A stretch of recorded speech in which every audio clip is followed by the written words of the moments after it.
disseny que realitzarem serà una mica més complex. Consistirà bàsicament en realitzar un dau en comptes de números a les cares i posarem lletres. Per això arrosseguem el cub i en aquest cas li canviem el radi de les seves arestes per uns 3 mil·límetres. D'aquesta manera ens quedarà més arrodonit. La resta la podem deixar igual. I ara el que volem és anar situant diferents lletres en les cares per tal de fer un nom. Nosaltres farem el nom de Maria. Arrosseguem l'eina de text. En aquest cas començarem per la M. En aquest cas triarem la lletra tipus Sans i l'alçada només 1 mil·límetre, que serà el que enfonsarem la lletra a cada una de les cares. També a l'hora de situar les mides, com que sabem que el cub aquest fa 20 per 20 per 20, si ens ho mirem aquí, doncs la lletra haurà de ser una miqueta més petita, per tant la podem fer i ja la podem moure, ara la podem posar 15 per 15.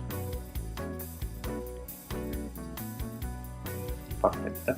Fixeu-vos que ara per posar-la, aquesta lletra està situada planera, en canvi jo la vull posar aquí, per tant l'haig de girar. Em poso en un angle en el que pugui veure perfectament la lletra i vaig girant fins a obtenir l'angle dels 90 graus.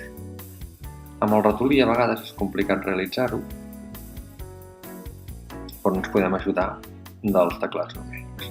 Un cop els tenim així posats, anem a veure. Seleccionem les dues unitats i anem a alinear-les.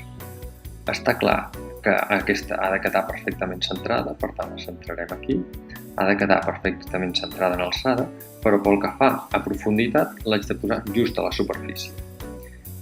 Perfecte, ja tinc la primera lletra. Què vaig a fer ara? Simplement li dic que és un forat, la copiaré per no tenir tanta feina després. Per copiar utilitzo l'eina Ctrl+C. Ctrl+C. I llavors ho selecciono tot i ho fusiono. I ja tinc la meva primera lletra en el dau. Podeu veure, està perfectament introduïda cap a baix. Molt bé. Anem a continuar. Enganxo la que havia copiat i ara fixeu-vos que només haig de girar-la 90 graus. Si veig que no ho aconsegueixo, el deixo i li poso numèrica. Li canvio la lletra per una A i en aquest cas torno a centrar els objectes. Recordeu que en vertical poso al mig, en aquí també l'hauria de posar al mig, però en aquesta d'aquí l'hauria de posar just a la superfície. I torno a tenir centrada la A, per tant selecciono tot i torno a fusionar. Anem a fer la R. Veig que aquí tinc la M, la canvio per una R i torno a fer exactament el mateix que feia fins ara.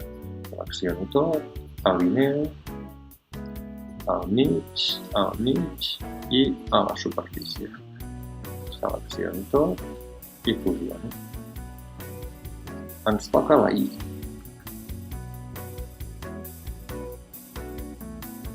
Giro aquesta lletra per poder-la tenir perfectament ben situada.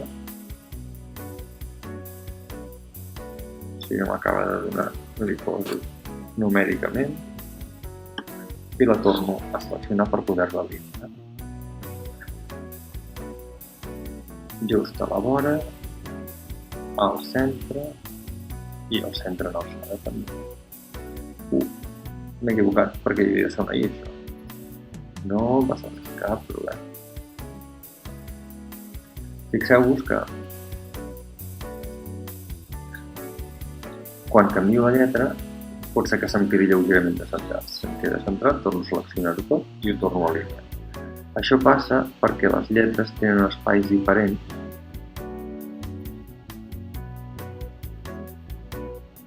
però sí que està perfectament alineat. Selecciono tot i torno a fusionar. Em falta la O per posar-la aquí dalt.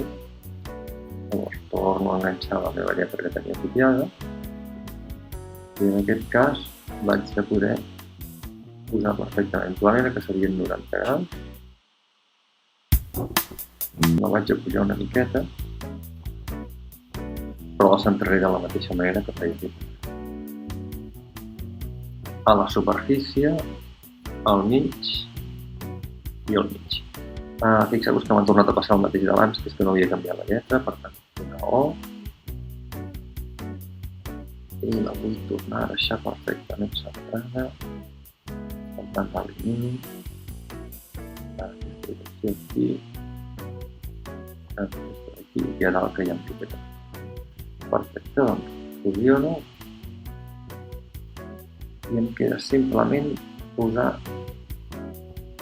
una N sota, perquè representa que la A de Mariona, doncs ja li poso dues vegades, però una vegada que la posin aquí, torno a enganxar la meva lletra, la torno a fer girar, 90 graus, li canvio el valor a una N i li dic que la vull tornar a ajustar. Pel que fa al vertical, l'ajustaré a sota. Aquí, i em faltarà centrar-la respecte a un altre eix, que seria aquest d'aquí, per tant la puc posar. Selecciono tot i fusiono. Fixeu-vos que d'aquesta manera ja tinc totes les lletres en cadascuna de les cares i tinc el model al cavall.